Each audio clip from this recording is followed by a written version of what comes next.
आपका अपने YouTube channel क्लेवी science पर। जैसा कि आपको पता है हमारा नाभिक स्नेही प्रतिस्थापन अभिक्रिया वाला टॉपिक हमने स्टार्ट किया था, तो आज हम इन दोनों में बेसिकली क्या क्या अंतर पाए जाते हैं इसके बारे में डिटेल से पढ़ने वाले हैं। तो स्टार्ट करते हैं आज के टॉपिक को। देखो स्टार्टिंग के 2 पॉइंट जो है वो तो मैं आपको पहले ही बता चुकी हूँ। क्या है वो 2 पॉइंट? तो आपको सबसे पहली बात मैंने जो बताई थी कि जो SN1 अभिक्रियाएं होती है ये केवल तृतीय हैलोअल्केन द्वारा क्या होती है, प्रदर्शित की जाती है। सर्वाधिक कौन प्रदर्शित करता है? आपका सर्वाधिक तृतीय हैलोअल्केन प्रदर्शित करता है। इसके बारे में हम डिस्कस कर चुके हैं, फिर भी आप लोग ध्यान से सुने। अब मैंने आपको कहा था कि आपको ध्यान होगा कि SN1 अभिक्रिया में जो भी हम रिएक्शन करवाते हैं ये 2 पदों में संपन्न होता है। प्रथम पद धीमा होता है, दूसरा पद तीव्र होता है। प्रथम पद में क्या होता है? प्रथम पद में आपका जो यहाँ के बॉन्ड के इलेक्ट्रॉन है वो शिफ्ट हो जाते हैं क्लोरीन पर और किसका निर्माण करते हैं? कार्बोधनायन का। यानी प्रथम पद में क्या होता है? कार्बोधनायन का निर्माण होता है। अब ये जो आपका कार्बोधनायन का निर्माण हुआ है इसे हम कहते हैं मध्यवर्ती। क्या कहते हैं सबने? मध्यवर्ती। नेक्स्ट दूसरे स्टेप में क्या होता है कि जो हमारा मध्यवर्ती कार्बोधनायन बन जाता है, एक्चुअल में इसको क्या बोलेंगे? मध्यवर्ती है, लेकिन है क्या ये आपका 3 डिग्री कार्बोधनायन। क्या है आपका 3 डिग्री कार्बोधनायन। ठीक है, तो ये चीज आपको याद रखनी है यहाँ पर। अब ये जो 3 डिग्री कार्बोधनायन जो कि आपका मध्यवर्ती के रूप में बना है, अब उसकी अभिक्रिया किससे होती है? न्यूक्लियोफिल से होती है, यानी अपने OH- से होती है। OH- इससे आके जुड़ जाता है और आपको यहाँ जो प्रोडक्ट है वो मिल जाता है। अब देखो यहाँ पर सेकंड स्टेप में क्या हो रहा है? कार्बोधनायन पर नाभिक रागी का आक्रमण हो रहा है और इसके साथ ये जुड़ जाता है। ठीक है, ये तो था फर्स्ट अंतर। लेकिन हम SN2 की बात करें तो यहाँ पर क्या होता है कि यहाँ हमारे प्राथमिक हैलोअल्केन द्वारा पहली बात तो ये अभिक्रिया दी जाती है। ठीक है, प्राथमिक हैलोअल्केन द्वारा और ये तृतीयक हैलोअल्केन द्वारा, सबसे पहला डिफरेंस यही है। दूसरी बात क्या है कि यहाँ पर जो हमारा प्राथमिक हैलोअल्केन होता है उस पे OH- का आक्रमण तो होता है, लेकिन पीछे से, क्योंकि ये क्या करता है? धोखा करता है, पीछे से आक्रमण करता है। पीछे से आक्रमण के कारण क्या होता है? OH भी इसके साथ जुड़ने लग जाता है, लेकिन कार्बन की संयोजकता कुछ भी हो जाए कभी भी 5 नहीं हो सकती। जैसे अपने कहते हैं यूनिवर्सल ट्रुथ जो होते वो चेंज नहीं हो सकता, वैसे ही कार्बन की संयोजकता भी 5 नहीं हो सकती। एक टाइप से यूनिवर्सल ट्रुथ है, संयोजकता 4 है तो 4 ही रहेगी। तो उस कंडीशन में क्या होता है कि जिस वक्त OH- जुड़ रहा होता है और इसका क्लोरीन बाहर निकल रहा होता है वो हमारा कहलाता है संक्रमण अवस्था। उस अवस्था को हम क्या कहते हैं? संक्रमण अवस्था। कहने का मतलब है यहाँ पर मध्यवर्ती बनता है, यहाँ पर संक्रमण अवस्था हमारी पाई जाती है। यहाँ पर हम तृतीयक हैलोअल्केन लेते हैं, यहाँ पर हम प्राथमिक हैलोअल्केन लेते हैं। अब ये जो संक्रमण अवस्था बन जाता है उसके बाद आपको पता है कि जब नए बंध बन रहे हो और पुराने बंध टूट रहे हो तो वो जो बीज की अवस्था है उसी को हम संक्रमण अवस्था कहते हैं। संक्रमण अवस्था से हमारा प्रोडक्ट बन जाता है, इसे हम बोलेंगे यहाँ पर हो क्या रहा है? यहाँ पर हो रहा है न्यूक्लियोफिल का पश्च आक्रमण। क्या हो रहा है? न्यूक्लियोफिल का पश्च आक्रमण हो रहा है, इसी कारण से हमें संक्रमण अवस्था प्राप्त होती है। नेक्स्ट जो पॉइंट की हमने बात की थी तो मैंने कहा था कि जो सेकंड पॉइंट है उसमें हमारा जो वेग होता है वो हमारे पूरे रिएक्शन की, जो हमने क्रियाविधि की थी इसमें पूरे रिएक्शन की जो धीमा पद है उसके अभिकारकों पर डिपेंड होता है अभिक्रिया का वेग। यानी जो हमारी अभिक्रिया का वेग है वो किसके समानुपाती है? वो है हमारे हैलोअल्कीन के। किन अभिक्रियाओं में? SN1 अभिक्रियाओं में। ये 2 पॉइंट हम डिटेल से पढ़ चुके हैं, तो मैं थोड़ा सा आपको जस्ट रिवाइज करवा रही हूँ क्योंकि अंतर है तो आपको अच्छे से क्लियर होना चाहिए कि क्या क्या अंतर हम इसमें है देखेंगे। तो नेक्स्ट देखो, अगर हम बात करें SN2 अभिक्रिया की तो SN2 अभिक्रिया में जो हमारे पास अभिक्रिया का वेग था वो हमारे पास जो अभिकारकों की सांद्रता का गुणनफल था उस पर डिपेंड कर रहा था, क्योंकि यहाँ पर हमारे पास हैलोअल्केन भी है, हमारे पास OH यानी न्यूक्लियोफिल भी है, तो ये दोनों पे डिपेंड कर रहा है। जबकि इसमें प्रथम पद में सिर्फ हैलोअल्केन है। तो यहाँ पर ये RX पे डिपेंड कर रहा है, लेकिन यहाँ पर RX और न्यूक्लियोफिल दोनों पे डिपेंड करता है। ठीक है, ये हो गया दूसरा अंतर। अब हम बात करेंगे नेक्स्ट अंतर के बारे में, जो कि आप लोगों ने पहले नहीं पढ़ा, तो इसके बारे में हम और भी डिटेल से बात करेंगे। देखो आपने क्या देखा, आपने देखा कि जो हमारी SN1 अभिक्रिया है उसमें क्या होता है, उसमें हमारे कार्बोधनाइन बनते हैं। एक अंतर ये हो गया, यानी थर्ड जो अंतर है वो क्या हो जाएगा, SN1 अभिक्रिया में केवल कार्बोधनाइन बनते हैं, लेकिन SN2 अभिक्रिया में कौन सी अवस्था आती है, संक्रमण अवस्था, इसमें कार्बोधनाइन नहीं बनते। अब आप बोलोगे कि मैम ऐसा क्यों है, कार्बोधनाइन इसमें बन रहे हैं लेकिन इसमें क्यों नहीं बन रहे, रीजन क्या है। देखो SN2 अभिक्रिया में क्या होता है, SN2 अभिक्रिया में हम लेते हैं 1 डिग्री हेलोएल्केन, और जो 1 डिग्री हेलोएल्केन होते हैं वो सबसे कम स्थायी होते हैं। आप लोगों को मैंने क्रम बता रखा है कि जो आपका 3 डिग्री, मैं यहाँ पे लिख देती हूँ, जो आपका 3 डिग्री होता है वो आपका सबसे ज्यादा स्थायी होता है, 2 डिग्री उससे कम स्थायी होता है, और 1 डिग्री सबसे कम स्थायी होता है ना। ये क्रम अगर आपको याद हो तो, अगर मैं बात करें 3 डिग्री के बारे में, तो जो 3 डिग्री कार्बोधनाइन बनता है वो बहुत ज्यादा स्थायी होता है। इस कारण से जो हमारी SN1 अभिक्रियाएं होती है वो कार्बोधनाइन का निर्माण करती है। जो चीज वो बना सकती है आराम से, उन्हें कोई दिक्कत ही नहीं है, जब वो स्थायी है तो वो आराम से SN1 में बन जाती है। कहने का मतलब है कि आपका 3 डिग्री सबसे ज्यादा स्थायी होता है, 2 डिग्री उससे कम स्थायी होता है, और 1 डिग्री सबसे कम स्थायी है। यहाँ पे जो 3 डिग्री कार्बोधनाइन बन रहा है वो ज्यादा स्थायी है, 2 डिग्री जो कार्बोधनाइन होगा वो 3 डिग्री से कम स्थायी होगा, और वो जो 1 डिग्री कार्बोधनाइन होगा वो सबसे कम स्थायी होगा। इस कारण से यहाँ कार्बोधनाइन नहीं बनते, यहाँ सीधे ही क्या बनती है आपकी, यहाँ बनती है आपकी संक्रमण अवस्था। क्लियर बात है। यहाँ मध्यवर्ती अवस्था के रूप में आप क्या देख रहे हो, कार्बोधनाइन, लेकिन यहाँ पे आप क्या देख रहे हो, संक्रमण अवस्था। यहाँ कार्बोधनाइन इसलिए बन रहा है क्योंकि 3 डिग्री कार्बोधनाइन सर्वाधिक स्थायी होता है। यहाँ आपका 1 डिग्री कार्बोधनाइन इसलिए नहीं बन रहा क्योंकि 1 डिग्री कार्बोधनाइन बहुत ही ज्यादा अस्थायी होता है। ठीक है, तो एक अंतर तो ये हम देख सकते हैं। एक अंतर हम ये भी बोल सकते हैं कि अब आप बोलोगे कि मैम चलो ये तो समझ आ गया कि इसमें कार्बोधनाइन इसलिए बन रहा है क्योंकि ये स्थायी है, और इसमें कार्बोधनाइन इसलिए नहीं बन रहा है क्योंकि ये स्थायी नहीं है। लेकिन बात ये है कि इसमें आपके पश्च आक्रमण क्यों नहीं करते OH, यहीं पर न्यूक्लियोफिल पश्च आक्रमण क्यों करते हैं, इस रीजन को ध्यान से समझना। देखो होता क्या है कि जो हम SN1 अभिक्रिया की बात करते हैं ना, तो SN1 अभिक्रिया में हम क्या लेते हैं, तृतीयक हेलोएल्केन, और तृतीयक हेलोएल्केन का मतलब होता है कि जो हमारा कार्बन है वो 3 एल्किल समूह से जुड़ा हो।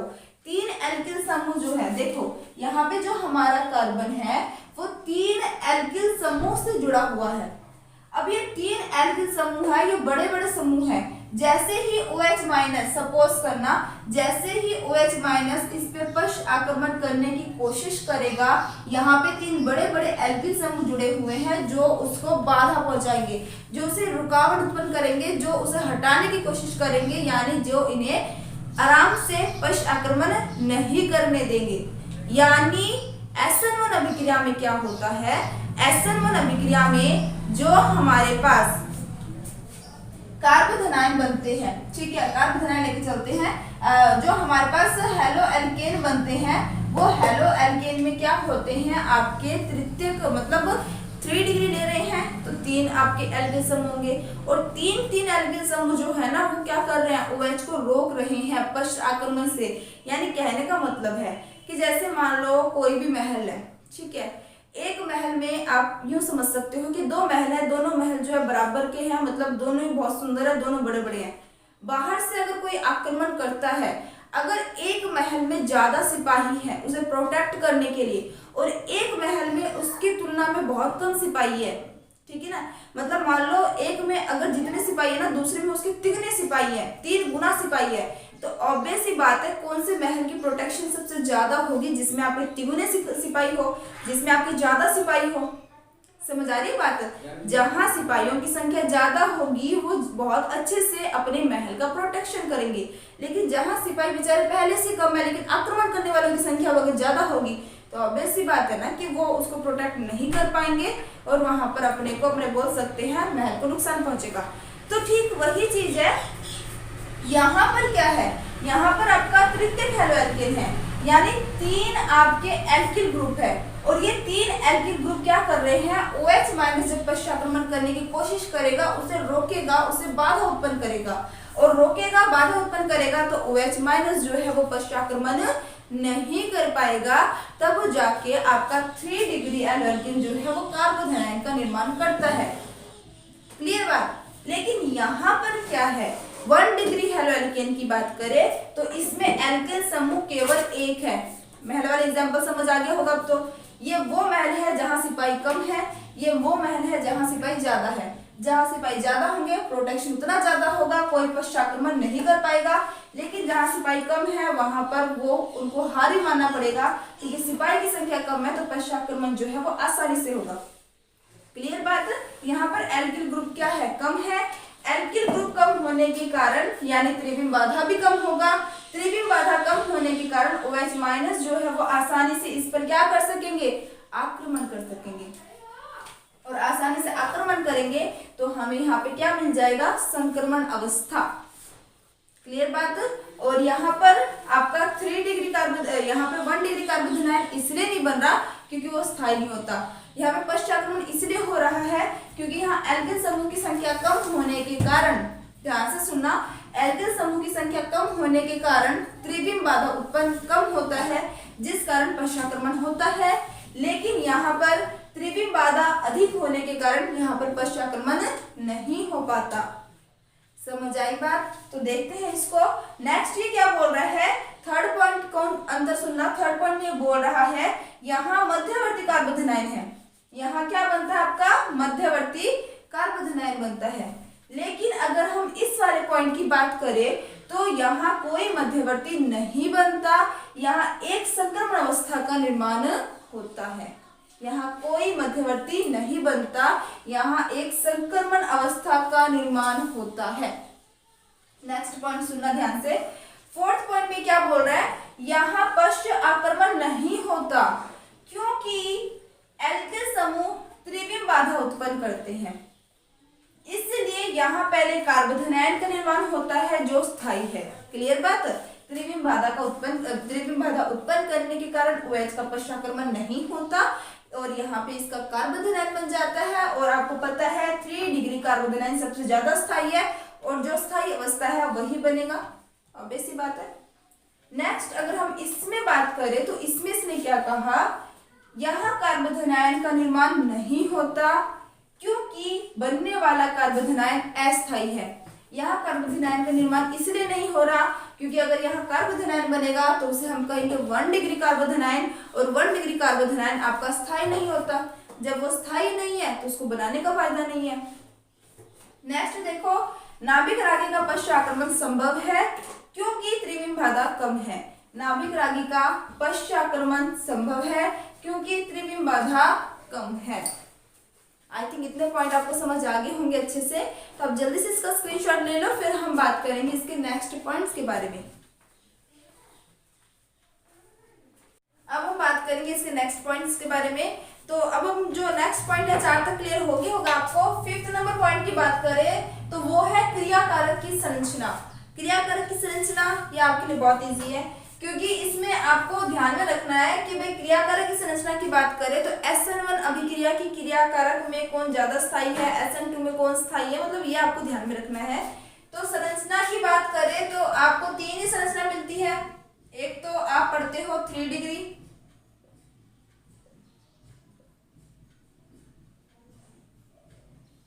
इसे अपने क्या बोलेंगे 3 डिग्री हैलो एल्केन। अब नेक्स्ट आता है आपका 2 डिग्री। अब तो आपको याद हो गया होगा, जिसमें 3 एल्किल ग्रुप हो तो उसे अपने 3 डिग्री बोलते हैं, जिसमें 2 एल्किल ग्रुप हो उसे अपने 1 डिग्री बोलते हैं। सॉरी, जिसमें 2 एल्किल ग्रुप हो उसको हम 2 डिग्री बोलते हैं और जिसमें एक ही एल्किल ग्रुप हो तो उसे हम क्या बोलते हैं 1 डिग्री।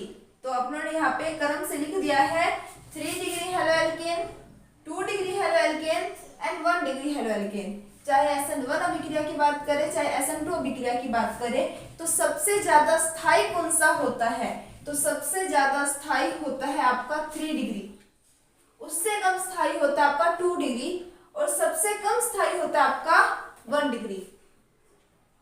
अगर आपसे क्वेश्चन इस तरीके से पूछ लिया जाए कि सर्वाधिक SN1 अभिक्रिया कौन प्रदर्शित करता है, मतलब किस क्रम में रखेंगे, तो सर्वाधिक SN1 अभिक्रिया कौन प्रदर्शित करता है 3 डिग्री, उससे कम कौन प्रदर्शित करेगा 2 डिग्री, उससे कम कौन प्रदर्शित करेगा 1 डिग्री। तो आप लोगों को अगर SN1 अभिक्रिया का क्रम पूछ ले तो आप लोग क्या करोगे, घटते से बढ़ता क्रम होता है, ठीक है, तो घटते से बढ़ता क्रम है तो सबसे ज्यादा SN1 अभिक्रिया प्रदर्शित कौन करेगा 3 डिग्री, सबसे ज्यादा SN1 अभिक्रिया प्रदर्शित करते हैं 2 डिग्री, उससे कम और 1 डिग्री सबसे कम। किसकी बात चल रही है, ये SN1 की। लेकिन अगर आपसे पूछ लिया जाए कि SN2 अभिक्रिया की जो क्रिया विधि है उसके अकॉर्डिंग सबसे ज्यादा अभिक्रिया प्रदर्शित कौन करता है, तो वहां आपका क्रम बिल्कुल अपोजिट हो जाता है, क्योंकि आपको ध्यान है मैं आपको स्थायित्व के अकॉर्डिंग नहीं बता रही, मैं आपको किस अकॉर्डिंग बता रही हूँ ये समझना। मैंने आपको कहा कि सबसे ज्यादा स्थायी कौन होता है 3 डिग्री, उससे कम स्थायी कौन होता है 2 डिग्री, सबसे कम स्थायी कौन होता है 1 डिग्री। ये बात आपकी क्लियर होगी। फिर मैंने कहा कि क्वेश्चन ये नहीं आएगा क्योंकि ये बहुत इजी है, सभी को पता है और मैं बार बार रिपीट कर चुकी हूँ, लेकिन क्वेश्चन ये आएगा कि SN1 के अकॉर्डिंग सबसे ज्यादा अभिक्रिया कौन प्रदर्शित करेगा। और SN1 में आपको पता है पहला पॉइंट ही हमारा ये था कि तृतीयक हैलोएल्केन सर्वाधिक SN1 अभिक्रिया प्रदर्शित करते हैं, तो सबसे ज्यादा SN1 अभिक्रिया कौन प्रदर्शित करेगा, आपका 3 डिग्री, उससे कम 2 डिग्री, उससे कम 1 डिग्री, यानी घटते से बढ़ता क्रम होता है हमेशा। तो सबसे कम कौन प्रदर्शित कर रहा है 1 डिग्री, उससे ज्यादा 2 डिग्री, उससे ज्यादा 3 डिग्री। किसके अकॉर्डिंग देख रहे हैं हम, SN1 अभिक्रिया के अकॉर्डिंग देख रहे हैं। लेकिन अगर आपसे पूछ लिया जाए कि SN2 अभिक्रिया के अकॉर्डिंग सर्वाधिक क्रिया कौन प्रदर्शित करता है, तो आपने SN2 अभिक्रिया में भी जो फर्स्ट पॉइंट पढ़ा था तो आपको अच्छे से क्लियर होगा कि उसमें मैंने साफ साफ ये बोला था SN2 अभिक्रिया प्राथमिक हैलोएल्केन सर्वाधिक प्रदर्शित करते हैं। तो सबसे ज्यादा यहाँ पर हैलोएल्केन जो है सबसे ज्यादा 1 डिग्री हैलोएल्केन SN2 अभिक्रिया प्रदर्शित करेंगे, उससे कम 2 डिग्री हैलोएल्केन और सबसे कम 3 डिग्री हैलोएल्केन। यानी यहाँ जो क्रम रहेगा वो कैसे रहेगा, यहीं पर भी हमें क्या करना है, घटते से बढ़ता क्रम, यानी सबसे कम कौन प्रदर्शित करेगा 3 डिग्री, उससे ज्यादा कौन करेगा 2 डिग्री, सबसे ज्यादा कौन करेगा 1 डिग्री। किसके अकॉर्डिंग बात कर रहे हैं हम, SN2 के अकॉर्डिंग। किसके अकॉर्डिंग बात कर रहे हैं, SN2, और यहाँ पे हम किसके अकॉर्डिंग बात कर रहे थे, SN1। क्लियर बात। तो क्वेश्चन ये पूछ लिया जाता है कि सबसे ज्यादा स्थायी कौन होता है, तो 3, उससे कम 2, उससे कम 1। लेकिन अगर SN1 अभिक्रिया के, मैं बार बार रिपीट कर रही हूँ, ध्यान से सुनना, अच्छे से क्लियर होगा। और अगर आपसे पूछ ले SN1 के अकॉर्डिंग कौन होगा, तो आपने पहला पॉइंट ही पढ़ा था कि तृतीयक हैलोएल्केन सर्वाधिक SN1 अभिक्रिया प्रदर्शित करते हैं। तो सर्वाधिक किसने प्रदर्शित की, 3 डिग्री ने, उससे कम कौन प्रदर्शित करेगा 2 डिग्री, उससे कम कौन करेगा 1 डिग्री। लेकिन SN2 अभिक्रिया में हमने पहला ही डिफरेंस पढ़ा था कि इसमें प्राथमिक हैलोएल्केन सर्वाधिक आपके SN2 अभिक्रिया प्रदर्शित करते हैं। तो SN2 अभिक्रिया में सबसे ज्यादा अभिक्रिया प्रदर्शित करने वाला जो आपका हैलोएल्केन है वो है 1 डिग्री, उससे कम 2 डिग्री, सबसे कम 3 डिग्री। तो ये जो आपको निशान है इसका थोड़ा सा आपको ध्यान में रखना है, बाकी आपको इजी है। नेक्स्ट क्वेश्चन, नेक्स्ट पॉइंट देखते हैं। नेक्स्ट पॉइंट में इसने क्या बोला है, निर्गमित समूह व हैलाइड आयन की प्रकृति। निर्गमित समूह व हैलाइड आयन की प्रकृति की बात कर रहे हैं। तो देखो यहाँ पर आप लोगों को मैंने इससे पहले भी इसके बारे में थोड़ा सा बता रखा है कि हम ग्रुप नंबर 17 की बात करें ना, तो जो हमारा ग्रुप नंबर 17 होता है वर्ग 17 होता है आवर्त सारणी पर। और एक चीज और, कई बच्चों की डिमांड थी कि मैम आप आवर्त सारणी पे मतलब एक वीडियो दो, एक पूरा लेक्चर दो। एक बार हम ऑर्गेनिक वाले चैप्टर कर लेते हैं, फिर जब हम इनऑर्गेनिक के चैप्टर स्टार्ट करेंगे तो उससे पहले मैं उसके बेसिक की वीडियो बनाऊंगी और वहां पर आपको पीरियोडिक टेबल की जो है वीडियो अवेलेबल हो जाएगी उस टाइम, ठीक है। तो पहले अपने इस पे फोकस करते हैं, एक कंप्लीट करके ही दूसरे पे फोकस करेंगे ताकि आपने पजलेशन ना हो।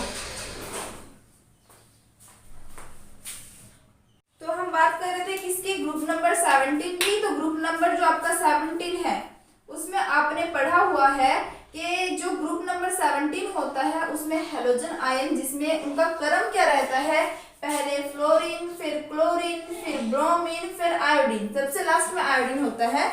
और आवर्त सारणी की जो बेसिक वीडियो होगी उसमें हम बहुत ही डिटेल से पढ़ेंगे, लेकिन यहाँ पर बस छोटी छोटी बातें जो बीच बीच में यूज होंगी उनके बारे में थोड़ा थोड़ा आपको बताती रहूंगी। तो यहाँ पर मैंने आपको क्या कहा, एक चीज और ध्यान में रखना है, जैसे जैसे हम वर्ग में ऊपर से नीचे आते हैं वैसे वैसे परमाणु का आकार बढ़ता है, परमाणु कोशों की संख्या बढ़ती है। ज्यादा टेंशन मत लो, बस इतना याद रखो कि जैसे ग्रुप 17 की बात करें या किसी भी ग्रुप की बात करें आवर्त सारणी में, जब ऊपर से नीचे आएंगे ना तो परमाणु का आकार क्या होगा, बढ़ेगा। यानी सबसे छोटा आकार फ्लोरीन का, उससे बड़ा आकार क्लोरीन का, उससे बड़ा आकार ब्रोमीन का और सबसे बड़ा आकार आयोडीन का होता है। यहाँ तक बात क्लियर। अब देखो यहाँ क्या होता है, क्योंकि हमें यहाँ पर निर्गमित समूह या हैलाइड आयन की प्रकृति के बारे में बात करनी है, तो उसके बारे में आपको पहले समझना जरूरी है, ठीक है। अब यहाँ पर क्या होता है कि जो आपका हेलोजन होता है जब वो एल्केन से जुड़ता है तो हम उसे हेलो एल्केन बोलते हैं। तो सबसे पहले यहाँ पर अपने अगर लिखते हैं कि जो R है अगर वो जुड़ता है F के साथ तो भी हेलो एल्केन है, अगर R आपका जुड़ता है Cl के साथ तो भी हेलो एल्केन है, R जुड़ता है Br के साथ तो भी हेलो एल्केन है, R जुड़ता है I के साथ तो भी हेलो एल्केन है। पर इनमें फर्क क्या है, क्या फर्क है, कैसे पता चलेगा कि सबसे ज्यादा कौन सा हेलो एल्केन अभिक्रिया देता है, सबसे कम कौन सा हेलो एल्केन अभिक्रिया देता है। तो देखो यहाँ पर R जो है इसका आकार इतना ले लेते हैं और फ्लोरीन का आकार भी इतना ही है। R का आकार तो सभी में सेम रहेगा, ये तो किसी में चेंज नहीं होगा, लेकिन बराबर ही है R का आकार सभी में। लेकिन जैसे जैसे हम इधर से इधर जाएंगे वैसे वैसे इनका आकार बढ़ता जाएगा। यानी फ्लोरीन का आकार इतना है, क्लोरीन का इससे बड़ा होगा, ब्रोमीन का इससे बड़ा होगा, आयोडीन का सबसे बड़ा होगा ना। अब यहाँ पर क्या होता है, देखो थोड़ा सा इसको मैं दूर प्रदर्शित कर देती हूँ क्योंकि बॉन्डिंग तो सभी में सेम हो रही है ना।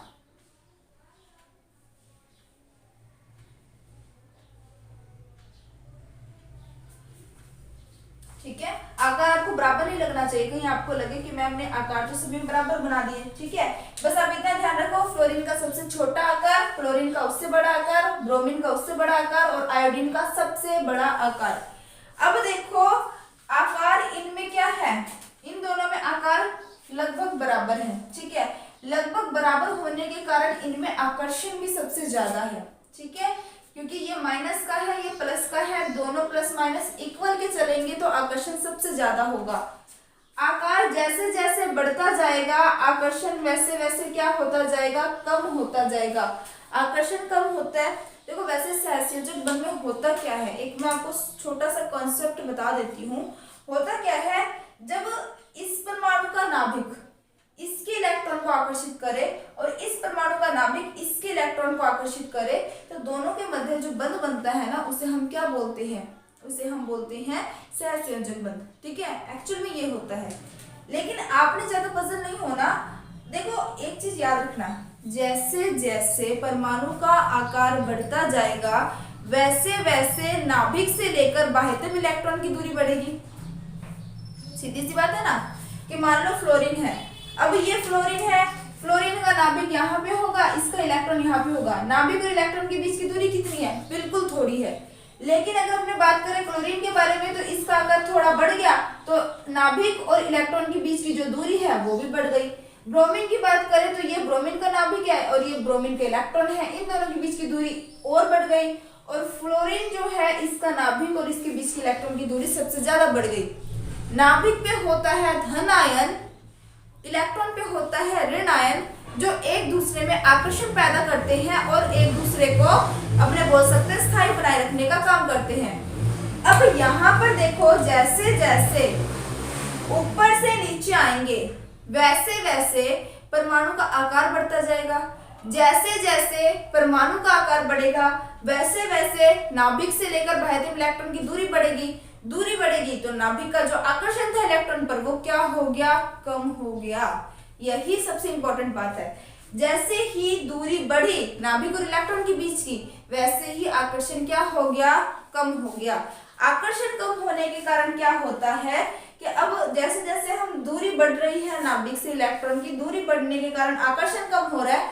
आकर्षण ही जब कम होगा तो बंध उस टाइम हमारा क्या होता है, दुर्बल प्रकृति का होता है। यहाँ पर सबसे बड़ा आकार आयोडीन का है, यानी मैं कह सकती हूँ यहाँ जो बंध बन रहा है ना वो सबसे ज्यादा दुर्बल प्रकृति का है, सबसे ज्यादा दुर्बल प्रकृति का है। तो इस कारण से इनके बीच का जो बंध है वो सबसे ज्यादा आसानी से टूट जाएगा। और सबसे ज्यादा प्रबल बंध किसमें बना, सबसे ज्यादा प्रबल बना आपके फ्लोरीन के साथ, हेलो एल्केन का, यानी इसका क्रम क्या रहेगा, सबसे स्थायी RF, उससे कम स्थायी RCl, उससे कम स्थायी RBr, सबसे कम स्थायी RI। रीजन आकार बड़ा, बंध दुर्बल, इसलिए तोड़ना आसान हो जाता है। ठीक है, तो अब देखो इसमें से क्या बात बोली है, ये दोनों के लिए ही कॉमन है। तो ये 2 पॉइंट ऐसे हैं जो दोनों के लिए कॉमन है एक टाइप से। तो देखो यहाँ पर बंध जितना दुर्बल होगा उतनी ही आसानी से टूटेगा, सीधी सी बात है। बंध जितना कमजोर होगा उतनी आसानी से टूटेगा। कोई भी चीज है जितनी कमजोर होगी तोड़ना उतनी आसान होगा, जितना मजबूत होगा तोड़ना उतना मुश्किल। नेक्स्ट क्या बोल रहा है, क्रियाकारक उतना ही क्रियाशील होगा, यानी बंध जितनी आसानी से टूटेगा, जैसे ही बंध टूटेगा तो ये जो बाहर की इलेक्ट्रॉन है वो बहुत जल्दी इसके साथ आकर्षण कर लेंगे और बंध बना लेंगे। यानी अगर बंध आसानी से टूटता है, पजलेशन बिल्कुल नहीं होनी चाहिए। अगर बंध आसानी से टूटता है तो बंध टूटेगा, अगर एक बंध जल्दी टूटेगा तो दूसरा बंध भी तो बहुत जल्दी बन जाएगा ना। मान लो आपके पास 2 कंपाउंड है, आपके पास एक है A, एक है AB और एक है CD। AB के बीच जो बंध बन रहा है ना वो बहुत ही आसानी से टूट रहा है। पहले वाले कॉन्सेप्ट में AB के बीच में जो बंध है वो बहुत जल्दी टूट रहा है, बहुत जल्दी टूटेगा तो A और B अलग हो जाएंगे। अब ये A और B अलग हो गए तो ये दूसरे के साथ बंध भी तो आसानी से बनाएंगे ना।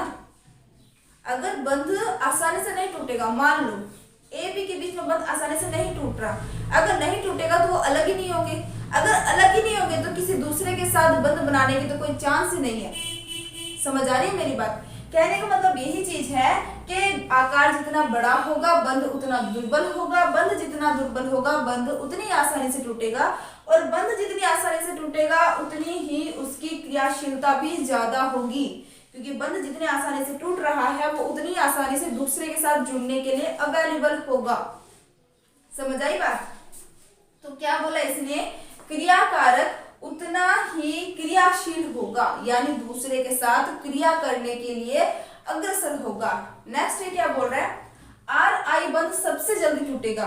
पता है आपको, आकार बहुत बड़ा है, कमजोर मतलब आकार बहुत बड़ा है तो बंध बहुत दुर्बल है, बंध दुर्बल है तो टूटेगा भी आसानी से, क्योंकि I आकार के कारण, I के बड़े आकार के कारण, I के बड़े आकार के कारण बंध दुर्बल है। देखो वही बात है, घुमा फिरा कर बस रिपीट हो रही है।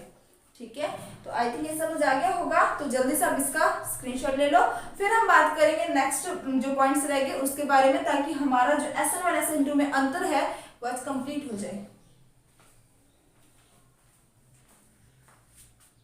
जो आपके लास्ट के 2 पॉइंट रह गए हैं उनके बारे में आप ध्यान से समझना, बहुत ही इजी है, मजेदार है, बस थोड़ा आपको कंसंट्रेशन होके पढ़ना पड़ेगा। ठीक है, कंसंट्रेट होके। तो देखो यहाँ पर सबसे पहला इसमें जो पॉइंट है, मतलब 7वां जो पॉइंट है उसमें इसने क्या बोला है, नाभिक रागी की प्रकृति व सांद्रता पर। देखो नाभिक रागी क्या है, न्यूक्लियोफिल को बोल रहा है ये। ठीक है, अब जो हमारी SN1 अभिक्रिया है उसमें जो हमारा वेग था वो किस पे डिपेंड कर रहा था, हेलो एल्केन पे। तो अगर इसके अकॉर्डिंग अगर हम पूछे कि नाभिक रागी की प्रकृति व सांद्रता पर SN1 अभिक्रिया पे क्या प्रभाव पड़ता है, तो आप बोलोगे कोई प्रभाव नहीं पड़ता। क्यों नहीं पड़ता, क्योंकि यहाँ पे जो हमारे अभिक्रिया का वेग है वो हेलो एल्केन पे डिपेंड कर रहा है, नाभिक रागी पे डिपेंड नहीं कर रहा, यानी हमने बोल सकते हैं कोई प्रभाव नहीं पड़ता। समझ आई बात? देखो दोबारा सुनो मैं क्या बोलना चाहती हूँ, आपको कहीं ऐसा ना लगे मैम स्पीड में बोल के पता ही नहीं चला। देखो इसने क्या बोला है, इसने बोला है नाभिक रागी की प्रकृति व सांद्रता पर। अब नाभिक रागी क्या है, न्यूक्लियोफिल को ही बोलते हैं ना हम नाभिक रागी। अब इसने बोला है कि SN1 अभिक्रिया की अगर हम बात करें तो उस पे नाभिक रागी की सांद्रता व उसकी प्रकृति का क्या इफेक्ट पड़ता है। तो आप खुद सोच सकते हो कि जो हमारा SN1 अभिक्रिया का वेग है वो सिर्फ हेलो एल्केन पे डिपेंड कर रहा है। जब वो नाभिक रागी पे डिपेंड ही नहीं कर रहा, यानी नाभिक रागी से उसे कोई भी मतलब नहीं है, चाहे कोई सा भी नाभिक रागी आगे जुड़े, चाहे उसकी सांद्रता कितनी ही हो, लेकिन उसका वेग पे कोई प्रभाव नहीं पड़ता, तो क्या नाभिक रागी से इसके रिएक्शन के वेग में कोई भी प्रभाव पड़ेगा? आप बोलोगे मैम नहीं पड़ेगा। समझ आ रही बात? देखो वेग जो है ना वो सिर्फ हेलो एल्केन पे डिपेंड कर रहा है। नाभिक रागी के साथ आपको दिख रहा है, जैसे इसमें आपको नाभिक रागी दिख रहा है, क्या इसमें आपको नाभिक रागी दिखाई दे रहा है? आप कहोगे मैम नहीं दिखाई दे रहा। नहीं दिखाई दे रहा तो इसका मतलब यही हुआ ना कि इसमें जो हमारा वेग है वो केवल हेलो एल्केन पे डिपेंड करेगा। नाभिक रागी की प्रकृति और सांद्रता से इससे कोई प्रभाव नहीं पड़ेगा। किनको? SN1 अभिक्रियाओं को। हम किसकी बात कर रहे हैं? केवल SN1 अभिक्रिया की। लेकिन अगर हम बात करें SN2 अभिक्रिया की, तो इसने बोला है नाभिक रागी की प्रकृति व सांद्रता पर। अगर SN2 अभिक्रिया की बात करें तो नाभिक रागी बदलने पर अभिक्रिया का वेग बदलेगा। आप बोलोगे बिल्कुल बदलेगा, क्योंकि जो वेग है वो किसके समानुपाती है? हेलो एल्केन और नाभिक रागी के गुणनफल के समानुपाती है, यानी इसके और इसके दोनों पर डिपेंड कर रहा है अभिक्रिया का वेग। अगर ये बदलता है तो वेग के मान में भी परिवर्तन होगा। समझ आई बात? तो आपको ध्यान में बस इतना रखना है कि सबसे ज्यादा जो नाभिक रागी जो है वो कौन है कौन नहीं है, आपको बस एक क्रम बता रखा है, ठीक है। सबसे कम नाभिक रागी कौन देगा, सबसे ज्यादा नाभिक रागी मतलब जो है अभिक्रिया का वेग सबसे ज्यादा कौन बढ़ा रहा है, कौन सा नाभिक रागी जो है अभिक्रिया का वेग कम कर रहा है, कौन सा नाभिक रागी सबसे कम दे रहा है। तो ये चीज बस आपको एक क्रम दे रखा है। जैसे CH3 माइनस है, सबसे ज्यादा अभिक्रिया का वेग कौन परिवर्तित करेगा? CH3 minus. उससे कम NH2 माइनस। मतलब जैसे जैसे इस तरफ आते जाएंगे वैसे वैसे अभिक्रिया के वेग में परिवर्तन की दर कौन कम करेगा? नाभिक रागी भी करेगा। क्लियर हो गया पॉइंट? नेक्स्ट है विलायक की प्रकृति। अब बात आती है विलायक की प्रकृति के बारे में, ध्यान से समझना इसको। विलायक की प्रकृति की बात करें तो जो विलायक होता है हमारे पास, ठीक है, विलायक के रूप में हम बेसिकली जल ही लेते हैं। आप लोगों ने विलयन वाला अगर चैप्टर मेरे से पढ़ा होगा तो आपको बहुत ही अच्छे से क्लियर होगा कि विलय किसे बोलते हैं, विलायक किसे बोलते हैं, विलयन किसे बोलते हैं। बस आप मोटा मोटा ये याद रखना कि जैसे एक गिलास पानी है और उस पानी में आप चीनी घोल रहे हो, तो जिस चीज को आप घोल रहे हो यानी चीनी जो कम मात्रा में है उसे विलय कहा जाता है, और जिसमें घोल रहे हो चीनी को जो अधिक मात्रा में पाया जा रहा है उसे विलायक कहा जाता है। विलय और विलायक जब आपस में मिक्स हो जाता है उसे विलयन कहा जाता है, ठीक है। तो हम यहाँ पे बेसिकली बात कर रहे हैं विलायक की प्रकृति के बारे में, और आप लोगों ने सबसे ज्यादा विलायक के रूप में किसको पढ़ा होगा? H2O को। किसको पढ़ा होगा? H2O, क्योंकि वाटर के अंदर सारी चीजें घुल जाती हैं। वो बात अलग है, कार्बनिक अकार्बनिक का भी होता है, ध्रुवीय अध्रुवीय प्रकृति का भी फर्क होता है, लेकिन वो हम दूसरे चैप्टर में इसके बारे में बात कर चुके हैं। तो ध्यान दो, यहाँ पर विलायक की प्रकृति की बात करें तो आपको पता है विलायक में हम जो जल लेते हैं उसमें आपका जो एक ऑक्सीजन होता है वो दो हाइड्रोजन के साथ बंध बनाता है। अब ये जो ऑक्सीजन है इस पे आता है आपका डेल नेगेटिव, हाइड्रोजन पे आता है डेल पॉजिटिव, इसमें भी क्या आ जाएगा? डेल पॉजिटिव, यही आएगा। अब हम बात कर रहे हैं SN1 अभिक्रिया की। तो SN1 अभिक्रिया में क्या होता है? SN1 अभिक्रिया में जो आपके तृतीयक हेलो एल्केन होते हैं, तृतीयक हेलो एल्केन से आप क्या बनाते हो? तृतीयक हेलो एल्केन से आप बनाते हो कार्बोधनायन। क्या बनाते हो आप? कार्बोधनायन। ये तो आपको पहले पता ही है। अब इसमें जो आपका कार्बोधनायन बन रहा है ना, जैसे तृतीयक हेलो एल्केन को आप जल में डालोगे तो जल में डालने के बाद इसमें कार्बोधनायन बनेगा। अब ये जो कार्बोधनायन है इसमें जो प्लस होगा वो क्या करेगा? माइनस के साथ बंध बना लेगा, यानी जो जल का अणु है, यहाँ पे लिख देती हूँ मैं, जो जल का अणु है वो इसके साथ बंध बना लेगा, क्योंकि इस पे क्या है? डेल नेगेटिव है, ये आपका डेल पॉजिटिव और ये भी आपका क्या है? Del positive. अब माइनस और प्लस के बीच में बंध बन रहा है, तो दोनों के बीच में बनने वाला जो बंध होगा उनके बीच आकर्षण क्या होगा? ज्यादा। इनके बीच आकर्षण क्या होगा? ज्यादा। अगर इनके बीच आकर्षण का मान ज्यादा होगा तो इनमें स्थायित्व का मान भी क्या होगा, ज्यादा। ये स्थायी भी क्या होंगे, ज्यादा। क्लियर बात। तो मेरी बात ध्यान से सुनना, जितने ज्यादा कार्बोधनायन बनेंगे उतने ही जल के जो अणु होंगे उनके ऑक्सीजन इस कार्बोधनायन के बीच में क्या होगा, आकर्षण होगा। जितना ज्यादा आकर्षण होगा स्थायी ये इतने ज्यादा होंगे। जितने ज्यादा स्थायी होंगे आपके उत्पाद उतने ही ज्यादा बनेंगे। समझ आ रही मेरी बात। देखो आपका क्या बन रहा है, यहाँ से आपका यहाँ से बन रहा है कार्बोधनायन। कार्बोधनायन जितना ज्यादा बनेगा जितना स्थायी होगा। अब आप यहाँ पे आपके हेलो एल्केन से कार्बोधनायन बना रहे हो, लेकिन कार्बोधनायन को स्थायी किसने किया, जल ने। जल ने कैसे किया, बंध बनाकर, आकर्षण से। क्लियर बात है। तो यहाँ पे जो आकर्षण का मतलब यहाँ पे जो बंध बन रहा है ना, वो जस्ट क्या है, इसको आकर्षित कर रहा है, पूरी तरीके से सहसंयोजक बंध नहीं बना रहा।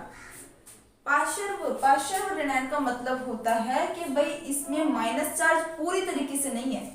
जैसे OH में पूरी तरीके से माइनस चार्ज होता है, यानी वो अपना इलेक्ट्रॉन प्रॉपर लेके बाहर निकल जाता है, इसलिए OH में माइनस चार्ज होता है। लेकिन पार्श्व का मतलब है कि इसमें जो इलेक्ट्रॉन है वो इसकी तरफ आकर्षित है, पर पूरी तरीके से ये किसी के इलेक्ट्रॉन लेके बाहर नहीं निकला, उसे बोलते हैं पार्श्व ऋणायन। एक होता है ऋणायन, एक होता है पार्श्व ऋणायन। यहाँ पे बन रहा है आपका पार्श्व ऋणायन, तो पार्श्व ऋणायन जस्ट इनके बीच में क्या होगा, आकर्षण होगा। आकर्षण होने के कारण यहाँ जो हमारा कार्बोधनायन होगा वो स्थायी होगा। जितना कार्बोधनायन स्थायी होगा उतने ही ज्यादा कार्बोधनायन बनेंगे। जितने ज्यादा कार्बोधनायन बनेंगे प्रोडक्ट उतने ही ज्यादा बनेंगे। समझ आ रही बात, सीधी सी बात है। हेलो एल्केन से कार्बोधनायन बन रहे हैं, कार्बोधनायन को आपका जल स्थायी कर रहा है। जितना ज्यादा ये कार्बोधनायन बनते रहेंगे उतने ही ज्यादा कार्बोधनायन को स्थायी करते रहेंगे। जितने ज्यादा कार्बोधनायन स्थायी होंगे उतने ज्यादा कार्बोधनायन भी बनते रहेंगे, और जितने ज्यादा कार्बोधनायन बनेंगे उतने ही ज्यादा आपके उत्पाद भी बनते रहेंगे। यानी SN1 अभिक्रिया की बात करें तो विलायक की प्रकृति के कारण आपके उत्पाद ज्यादा बनते हैं। लेकिन अगर हम बात करें SN2 अभिक्रिया के बारे में, तो SN2 अभिक्रिया में क्या होता है कि जो हमारे यहाँ पर हमारे क्या इसमें कार्बोधनायन बनते हैं, पहली बात तो नहीं बनते।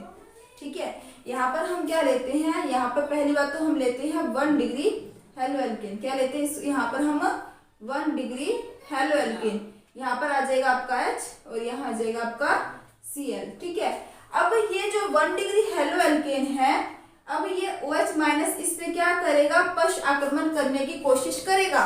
लेकिन उससे पहले ही क्या हो जाता है, उससे पहले ही यहाँ पे जो जल का अणु है, जल के अणु की बात करें, देखो उससे पहले ही क्या होता है कि जो जल का अणु होता है, जल के अणु में क्या होता है, इस पे डेल नेगेटिव, इस पे डेल पॉजिटिव और इस पे डेल पॉजिटिव, सॉरी हाइड्रोजन होता है यहाँ पे, इस पे डेल पॉजिटिव होता है।